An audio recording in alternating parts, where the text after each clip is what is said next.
Ladies and gentlemen, today we are going to start a new series, and I'm going to be making several dishes with chicken fried rice. Full disclosure, this is about my fourth time of making the chicken fried rice because I wanted to get a nice perfect recipe for you, and we've got it whittled down, and this is the recipe we're going to use. Just be advised that in my later videos, when you see the chicken fried rice, not the next one, the next video will have this rice in it. But ones after that, I'm going to use that chicken fried rice I made up because I don't want to waste it. So just to give you a little heads up on that.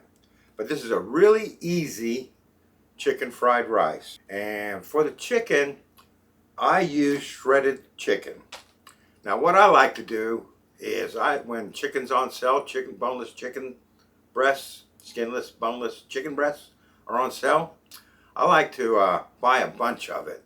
Then what I'll do is I'll throw that in my crock pot, put some water in there, put some liquid smoke in there, put some garlic and onion powders in there, and just put those on for about 8 hours and then shred them up.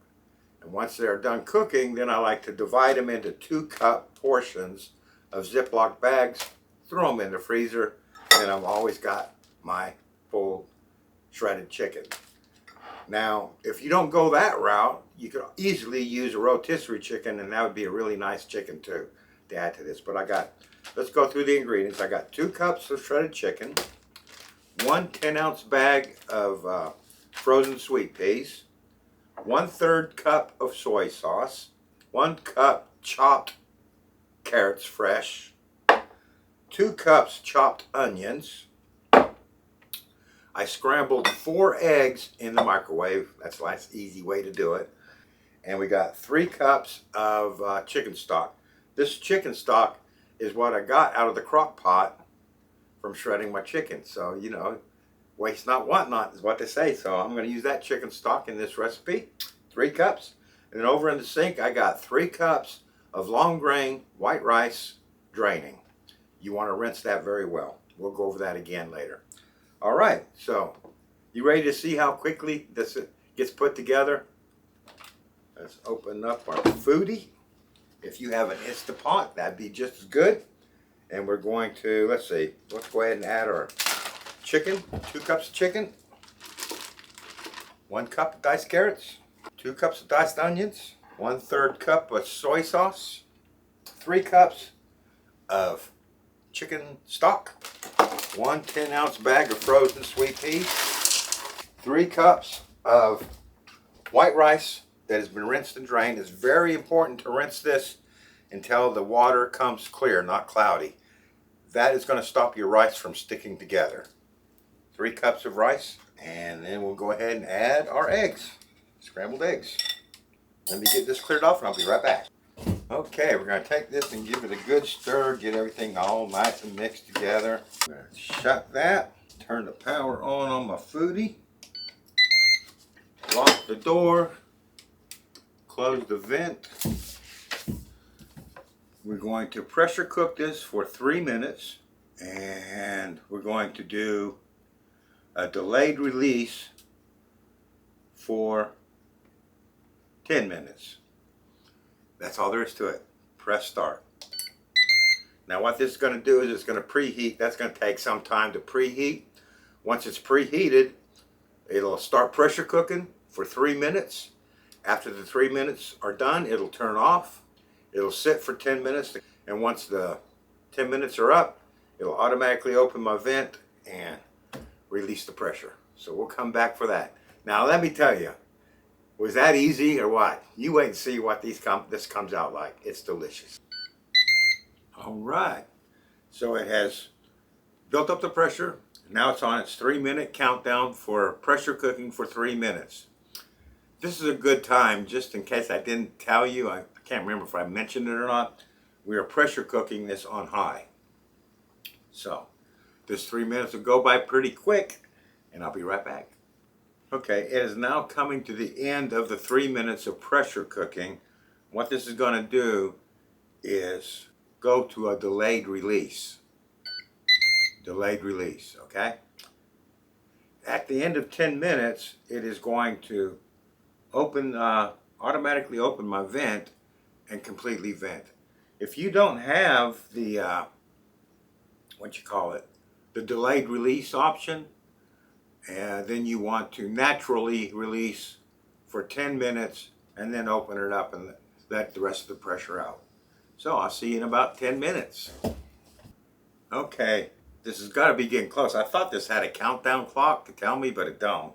It's just scrolling delayed release. But it should be any minute now. It's going to warn me, so I'll cut in when it warns me. Speaking of which, it just did it. So it's warning me now, beeping, letting you know that it's going to open that valve. That's kind of so you stay clear of that. And now it is releasing the pressure. That's going to take a minute or two, and then I'll be right back. All right, it's beep telling me that it's pressure is released, but I still see steam coming out, so I'm going to wait till that stops coming out the release valve there.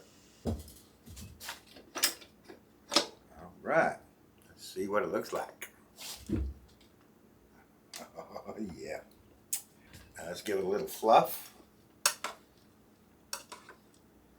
This looks totally amazing, let me tell you. We are going to look for 2.5 pounds for a medium Harvest Right tray. Does that look good? You know it does. All right, there's 2.5 pounds exactly. Take my dividers. I got these set up in tins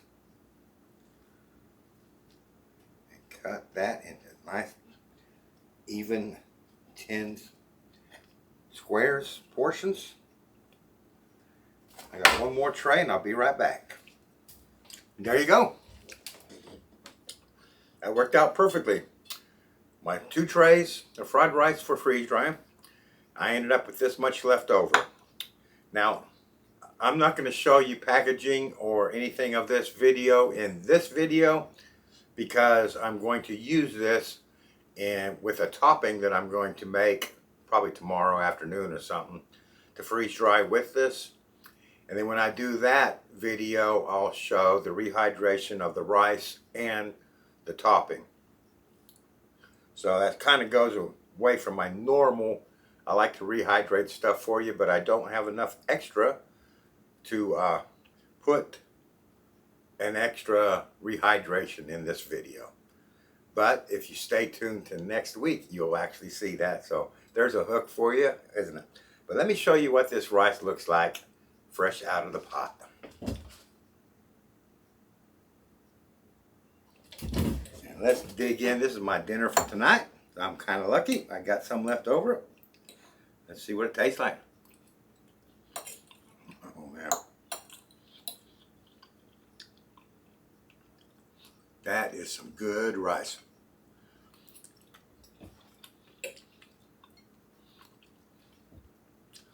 So, what'd that take? About 15 minutes to cook that up. The longest process was the shredding the chicken and dicing a few carrots and dicing a few onions. If you use a rotisserie chicken, you don't have to worry about all the process I had to go through for my shredded chicken. And you can have this done in probably half an hour. What do you think? This is delicious. Perfecto. All right. I hope you enjoyed the movie. Why do I keep saying that?